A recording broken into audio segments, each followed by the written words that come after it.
মধ্যরাতে আকাশ জুড়ে আতশবাজির ঝলকানি, উৎসব মুখর এমন পরিবেশ জানান দিয়েছে এসে গেছে 2025।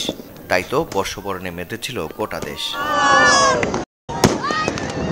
শুধুই কি আতশবাজি, রাতের আকাশে রং বেরঙের ফানুসের দেখাও মিলেছে 2024-এর বিদায়কালে। যদিও বা অন্যান্য বছরের তুলনায় এবার সে সংখ্যাটা কম। 25 সালটা ভালো চাই, কারণ আমাদের পিছনে যে দিনগুলো গেছে খারাপ, শেষটা খারাপ ছিল, তো সামনের দিনগুলো ভালো চাই। সুন্দর একটা বাংলাদেশ দেখতে চাই, এটি হলো প্রথম প্রত্যাশা। প্রতিটা দেশের মানুষ যেন শান্তিতে থাকতে পারে। বিশ্বের সাথে তাল মিলিয়ে 31st নাইট নিজস্ব সংস্কৃতির ছোঁয়াতে বাংলাদেশেও পালিত হয় নানা আনুষ্ঠানিকতার সাথে।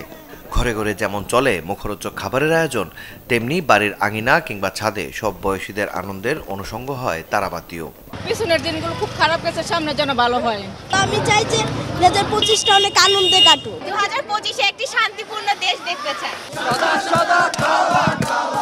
অপ্রীতিকর পরিস্থিতি এড়াতে ঢাকা বিশ্ববিদ্যালয় সহ রাজধানীর প্রায় সব গুরুত্বপূর্ণ পয়েন্টেই ছিল আইনশৃঙ্খলা রক্ষাকারী বাহিনীর কড়া প্রহরা।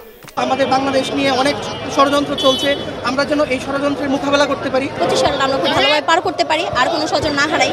সরকারি বিধিনিষেধ থাকায় এবারের আয়োজন খানিকটা সীমিত পরিসরে হলেও সব গ্লানি ভুলে দেশবাসী নিজের মতো করেই 2024 সালকে বিদায় জানিয়ে নব উদ্যমে বরণ করে নিয়েছে 2025 সালকে।